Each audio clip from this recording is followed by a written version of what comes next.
Hello everyone, welcome to our Ethnicity and Crime PowerPoint. I'm going to run through the PowerPoint, go through across all of the key content in preparation for the Sociology AQA Paper 3 Crime and Deviance paper. Okay, so criminal stats show that people from ethnic minority backgrounds, particularly black people, are more likely to be stopped, searched, arrested and imprisoned. So here's a quote from the Ministry of Justice that addresses that issue. Members of our black communities are 7 times more likely to be stopped and searched, 3.5 times more likely to be arrested, and 5 times more likely to be in prison. So that is a quote from the Ministry of Justice in the United Kingdom. So it's probably a good idea if you're one of our students to make some notes and write down some of those statistics, because you'll be able to use them as supporting evidence in some of your answers, depending on what questions come up. Sociologists then, as sociologists, what we have to do is ask a couple of questions about this data. First one, are ethnic minorities more likely to offend? And if so, how do we explain such differences? Or are the criminal stats misleading? Is the criminal justice system racist and does it discriminate against ethnic minorities? And hopefully this PowerPoint will set out to answer that question and provide more clarity on the issue of crime and ethnicity in the United Kingdom.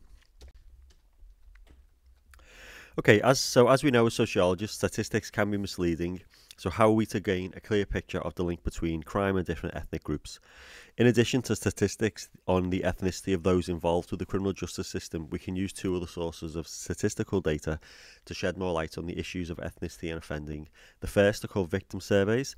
If you remember this, we have looked at this previously for Crime and Deviance, and victim surveys ask individuals to say what crimes they have been victims of. So this is an anonymous survey that is sent out to people, and they fill it in and talk about their victimhood. We have self-report studies, which ask individuals to disclose their dishonest and violent behaviour. So for our students at our college, we have looked at self-report studies recently. So you can go back to one of your previous booklets and lessons to learn a little bit more about that. So victim surveys ask individuals to say what crimes they've been victims of. We can gain lots of information about ethnicity and offending from such surveys when they ask victims to identify the ethnicity of a person who committed the crime against them. Victim surveys show that large proportions of crime is what is called intra-ethnic. It takes place within rather than between ethnic groups. For example, most white criminals target white victims. And if you want quite an extreme example, if you look at crime statistics when it comes to serial killers and the type of victims they choose, the vast majority of serial killers almost always kill within their own ethnicity. So that's an example of intra-ethnic crime. So whilst helpful in identifying ethnic patterns of offending, there are several limitations to victim surveys.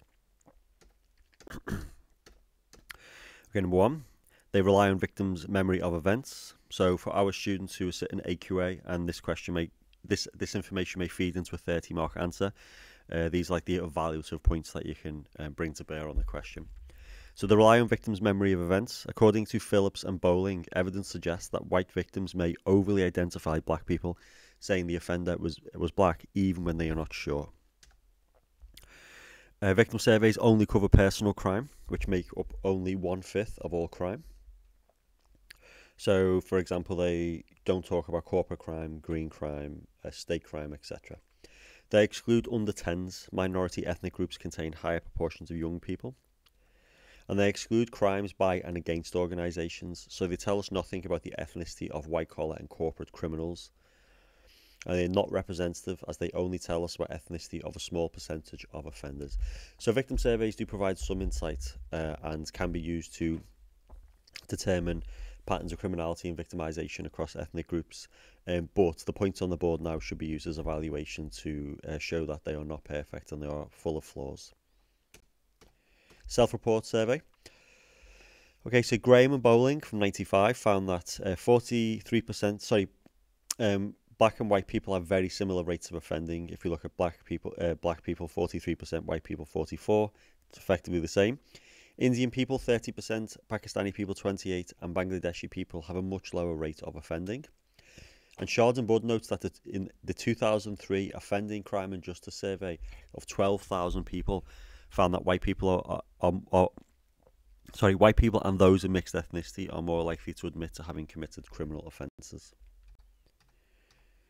So what does this data tell us about the reliability and validity of self-report surveys?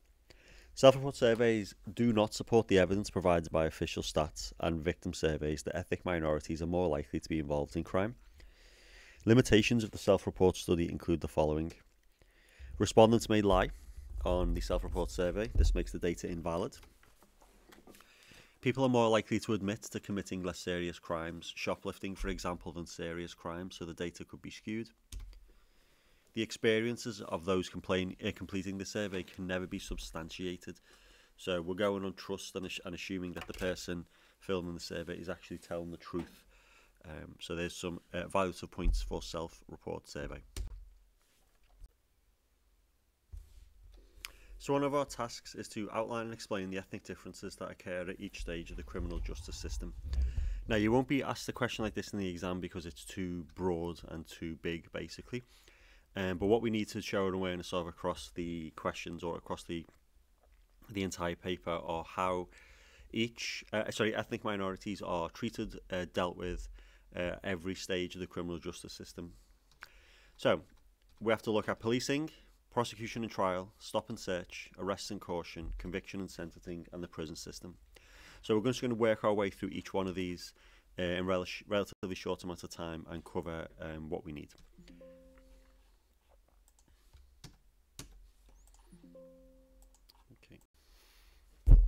Okay, policing. Phillips and Bowling, 2012. Since the 1970s, there have been many allegations of oppressive policing of minority ethnic communities. Mass stop and search operations, paramilitary tactics, excessive surveillance, armed raids, police violence, and death in custody, and a failure to respond effectively to racist violence.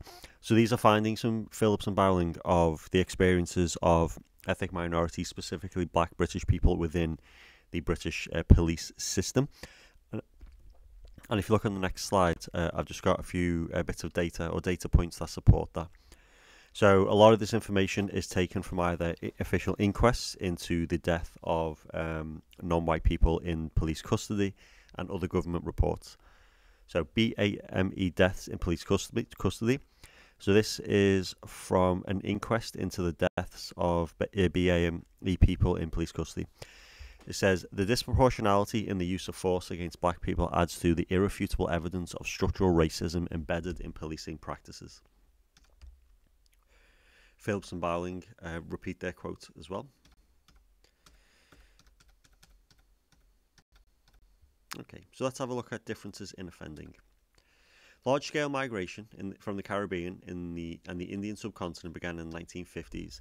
Until the 1970s, there was a general agreement that the minority ethnic communities had a lower rate of offending than the white population.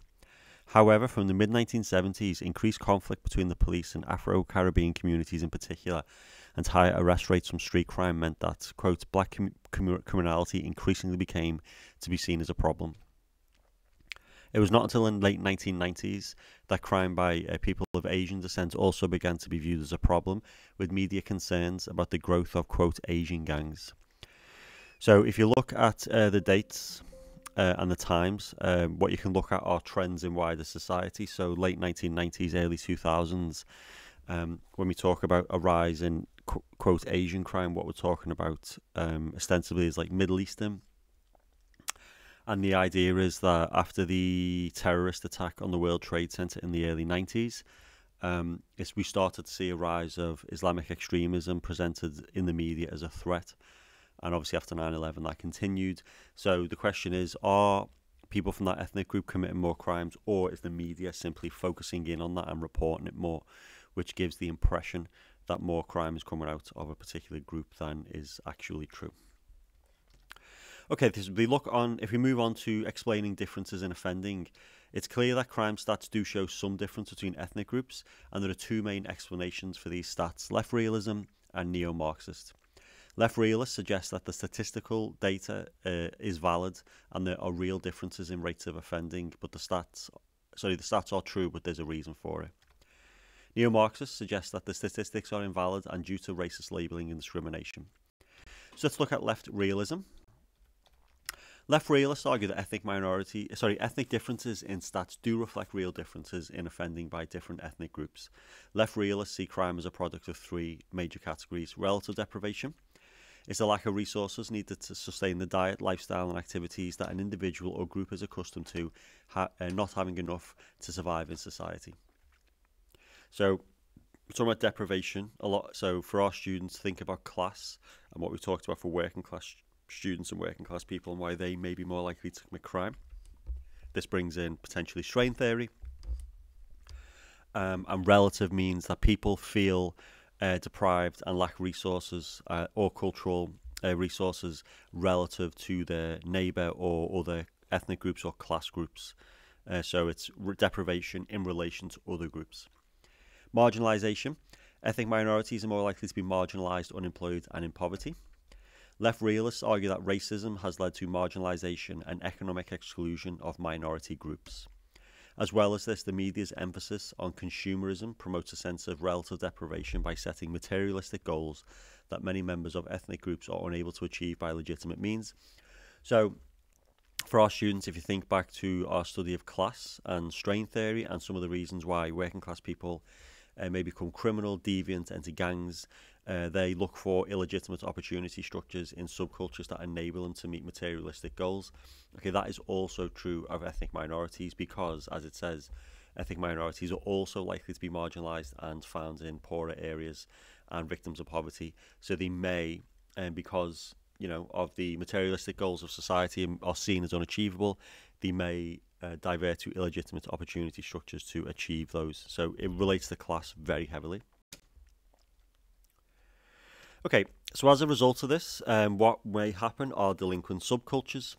So we've already talked about this in class, so I'm going to go through this quite quickly, and what you should do is revise your booklet and your lesson content from class, delinquent subcultures, marginalisation and status frustration. Okay, so as a result, members of ethnic groups may form delinquent subcultures. This leads to an increase in utilitarian crime as a way of dealing with relative deprivation.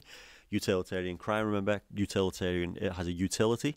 So we're talking about theft of necessities and things people need to survive, and also things people need to alleviate their sense of deprivation.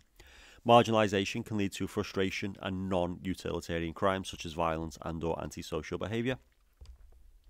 So, for example, a group may feel or may be oppressed over time by the state, and when they, over decades, they try to get their voice heard through all of the legitimate avenues and institutions, police, courts, media, when a group feels that those voices are not being heard or they're being marginalised further by the state, it can lead to violence and other types of antisocial behaviour. So if you're in a case study, look at something like the riots that took place in Toxteth, Liverpool, I think in 1981.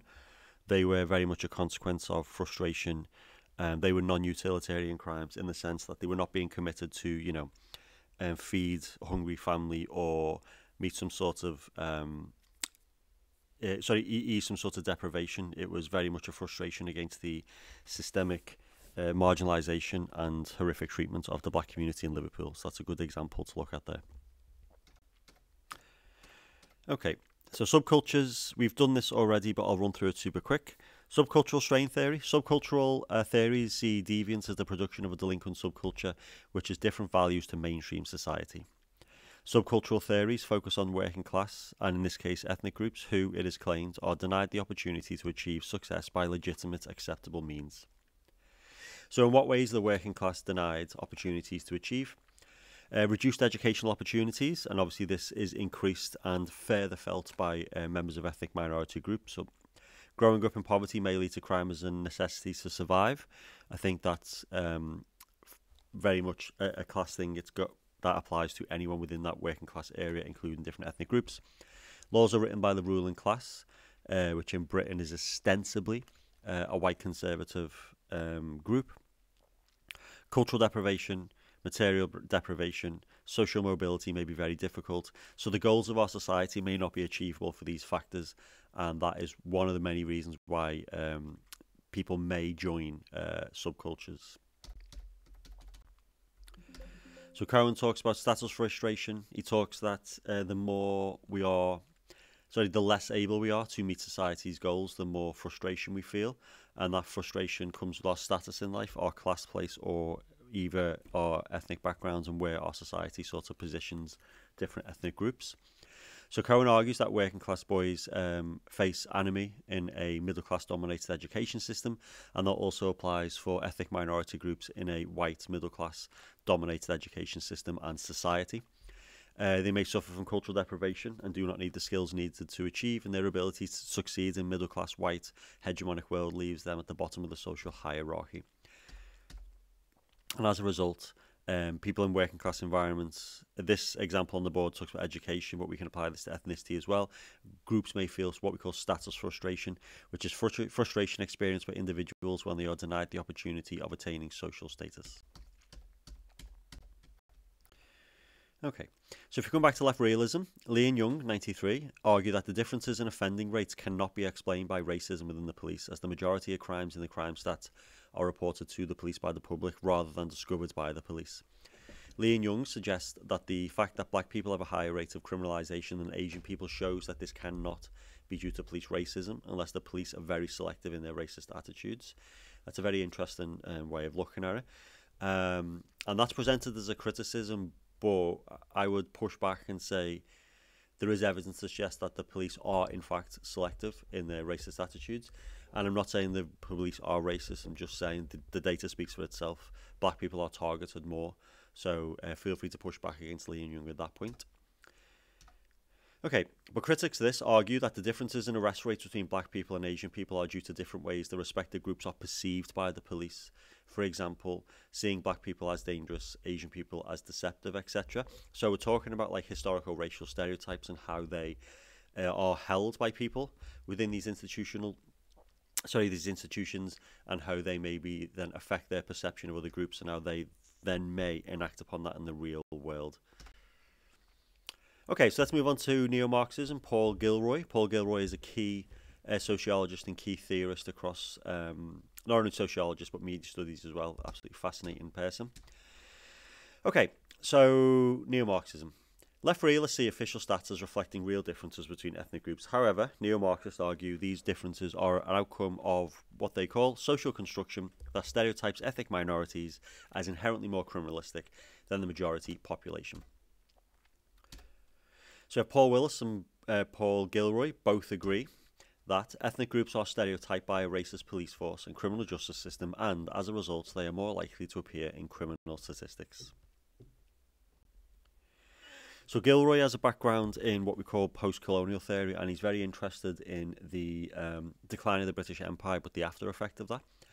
And he talks about, like, broadly across his theory, how the British psyche, if you like, and British national identity has never really covered or evolved or moved on from its post-empire colony days. So as a result, the British mindset is still rooted in that imperialist mindset. So what we do is we still hold on to the worldview, like stereotypes about different ethnic groups and cultures from back then. And it's still very much something that is used to sort of, if you like, it's found across all parts of our society. So Gilroy says ethnic minority crime can be seen as a form of political resistance against a racist society, and the resistance has its roots in earlier struggles against the British Empire and imperialism. So Gilroy argues that most ethnic minority people in the UK come from former British colonies where the anti-imperialist struggles taught them how to resist oppression. Gilroy argues that this resistance has its roots in these earlier struggles against the British state, and where acts of resistance like protest and rioting were common tools to use against the British. When facing oppression in Britain, many people adopted the same forms of resistance, demonstration, protest, riots, which were then criminalised by the British state. So these ideas are sound, and Gilroy is obviously well researched and very knowledgeable about the topic, but there are some criticisms of the idea, so let's go through some of them. So this is how we can evaluate Gilroy's neo-Marxist perspective. New left realists Lee and Young criticise Gilroy, and they say first generation immigrants in the 50s and 60s were very law abiding, so it's unlikely that they passed down a tradition of anti-colonial struggle to their children. Most crime is inter-ethnic, so it can't be seen as an anti-colonial struggle against racism. Lee and Young argue that, like critical criminologist, Gilroy romanticises street crime as somehow revolutionary when it is nothing of the sort. Asian crime rates are similar to or lower than white people's. If Gilroy were right, then the police are only racist towards black people and not Asian people, which seems unlikely. Now, remember everyone, these points are the points from Lee and Young, and your job is to remember them, apply them to Gilroy's work, but also critique those ideas themselves. So this, for example, this last point, if Gilroy were right, then the police are only racist towards black people and Asian people, which seems unlikely. I don't know how to say this other than, I've lived in the world for long enough to make me think that, no, that seems actually very likely. And it's not like opinion necessarily. That's based on the evidence that we presented at the start of the lesson and the evidence that seems to be pretty consistent across Western police forces. So it's definitely something to consider. But make sure you remember Lee and Young's point and use it to criticise or evaluate the work of Gilroy. Okay, Stuart Hall. So Stuart Hall is a sociologist. He also is a media theorist. And if you remember, Stuart Hall is the theorist who talked about or coined the term moral panics. So we have done him before, and his study we looked at previously on moral panics looks at how the police targeted young black men in a spate of muggings in the 1970s because the media reinforced that particular group with that, reinforced the links between that group and that crime. Okay, Hall says the bourgeois are able to rule and control the subordinate classes through consent. However, in times of crisis, this becomes more difficult. So, for example, during the 1970s, British capitalism faced a crisis. High inflation and rising unemployment led to strikes and industrial unrest. The troubles in Northern Ireland were intensifying. So this is, if you heard of the IRA, for example, that's tied to this. So the troubles is a fight, a struggle of resistance against British imperialism. It's the native Irish people in Northern Ireland half the people want to remain part of a united Ireland, and they use violence and revolutionary tactics against the British Empire. So the Troubles is a consequence of British imperialism in Northern Ireland. Student protests were spreading across the country. 1979 was the winter of discontent. So imagine the cost of living crisis, but more intense. That's what happened. Okay, so when opposition to the states begins to grow, the ruling class use force to maintain control. However, the use of force must be seen as legitimate, or it may provoke more resistance. So Stuart Hall combines Marxism with elements of interactionism in his study Policing the Crisis, and he argued that newspapers carried stories about muggings in the 1970s and implied that muggers were mainly young black men. This creates the moral panic, which led to the government giving the police greater powers. So by concentrating on street crime, Hall argued attention had been deflected away from the real economic problems of society. Instead, members of the proletariat were being labelled and made scapegoats, and a moral panic had occurred. The media had reinforced the false consciousness. So the point being is that when there are these massive problems in society, which we've just listed, that are caused by the ruling class, like we have today with a lot of the cost of living crisis, these are caused by the ruling class. So what happens, the media, as an ideological state apparatus, they begin to focus in on maybe working class crime to take our attention away from that. And that then masks the crime of the ruling class, who is ostensibly white middle class bourgeois, and focuses on ostensibly working class white or ethnic minority crime. If you want an example of this in the modern 2024 in our 2024 society, a lot of the problems in our society are caused by Brexit, really poor decisions in government, and decisions made by the ruling class. However, if you look at the media, what they identify as the main problem are boats, migrants, working class people sponging off the state. So it's a way to use the ideological state apparatus of media to keep the working class in a false class consciousness. So if you see, working class people really, really strongly complaining about the boats and migration, there's an example of false class consciousness, because they are not fully aware of their own exploitation, and they are promoting ruling class ideology, and that's the point Hall is making. So Hall points out that there's no evidence of a significant increase in muggings at the time. Muggings was reinforced as a, quote, black crime by the media, police and politicians. And he argues that the emergence of mugging as a threat to society in the 1970s is a direct response to the crisis British capitalism faced. The myth of black muggers served as a scapegoat to distract attention from the true cause of problems such as unemployment, the capitalist crisis. So the black mugger became a symbol of disintegration of the social order, the feeling that the British way of life was, quote, coming apart at the seams. So obviously very, very similar to what's happening now. The moral panic also served to divide the working classes on racial ground, to weaken opposition to capitalism, and to win more votes from right-leaning voters, so they would implement authoritarian laws to control and suppress the population. So this really could be used, this language and this theory on this slide, we could be describing 2024. It's the same playbook. It's that when the ruling class are losing control, or some of their ideology has started to impact the working class to a point that they're starting to resist it, they use ideological state apparatus such as media, etc., to create a scapegoat and blame all problems on them, and it draws attention away of the working class from the ruling class crimes, and therefore they internalise that and think crime is primarily a working class issue. So it's quite insidious. Okay, so I'll leave this on screen for a second, but if you would like to pause it for an example of what we've just talked about, please do so. This is Suella Braverman, as she talks about the channel crossings. I've got some quotes on the screen, and then on the right-hand side of the screen, I have got some of the real reasons why these issues are happening, and it's just an example of Stuart Hall's theory and what he said in the modern world. Okay, so criticisms or critiques we can use in our evaluation of Hall.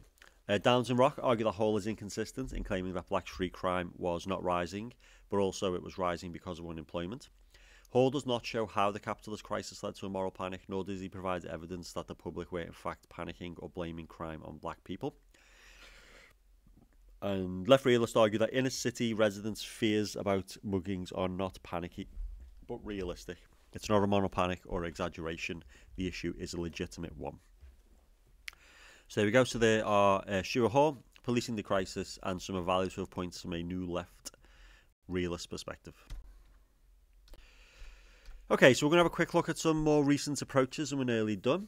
Okay, so more recently, post-2000s, sociologists have offered other explanations for ethnic differences in crime rates, including the following. So the first one is neighbourhoods. Fitzgerald et al. 2003 examined the role of neighbourhood factors in explaining the crime rates. Street robbery rates are highest in very poor areas where young black people are more likely to live. However, white people in similar areas are also more likely to commit street crime. Therefore, ethnicity was not the cause. Poverty is a much more important factor. Black people may be more likely to live in poor areas because of racial discrimination in the housing and job markets. So, to come back to something we said earlier, this supports our viewpoint and our claim that a lot of the causes of crime are less to do with ethnicity and significantly more to do with class.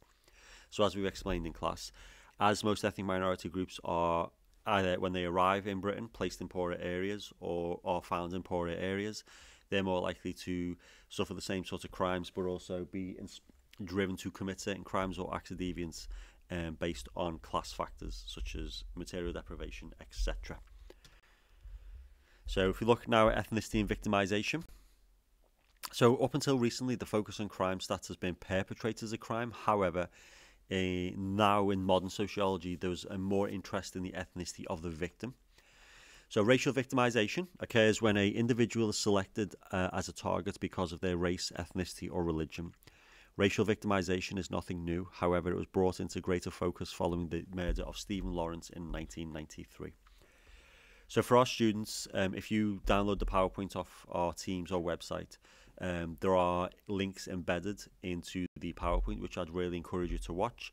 So this video is about Stephen Lawrence, his murder, and what went wrong with the police investigation, and it covers a lot of the reasons why the crime happens, like racial victimization, and also some of the failings of the police, which indicates institutional racism was at play. So it's a very, very serious, very harrowing, very sad story. But we can study it to learn of some of the failings of the police force, and a lot of the failings we find reinforce the points that are made by some of our sociologists. So I strongly encourage you to watch it. Okay, this other video talks about the police force itself and how the police were complicit in effectively covering up certain bits of information that could have led to conviction. So the British police, this is really one of the most shameful things that our police force has ever done. So I'd strongly encourage you to watch it because it gives you a good idea of the struggles that black people in particular in Britain face when, you know, one of their sons is murdered. and some of these stumbling blocks and obstacles they face within the criminal justice system are pretty shocking and deplorable. So watching these videos will give you a real sense of what we're talking about. And then we also had Anthony Walker, who is from Liverpool. So if you don't know this story, Anthony Walker was a black British student who was murdered with an ice axe by Michael Barton and Barton's cousin Paul Taylor in an unprovoked, racially motivated attack on the night of 29th of July 2005. Excuse me. So whilst waiting for a bus stop with a friend, Barton and Taylor, who were 20, approached and threatened to stab Anthony Walker and his friend. So Anthony and his friends walked to the next bus stop but were followed in a car by Barton and Taylor. Anthony was murdered in McGoldrick Park in Liverpool. Barton and Taylor fled to Amsterdam but were arrested on their return to the UK on the 3rd of August. Anthony Walker was 18 years old and was the second year of his A-levels. So this is a completely unmotivated racial attack that shook Liverpool, and it's another case study which is obviously very tragic and harrowing and awful, but it's definitely worth, the Anthony case is definitely worth reading about, because again it will give you a greater understanding of racial victimization, and it's a case study that you can read about to enhance your understanding of this particular issue. Okay, so if you finish ethnicity and victimisation, the police recorded 54,000 racist incidents in England and Wales in 2014-15, mostly damage to property or verbal harassment. However, many such incidents do go unreported.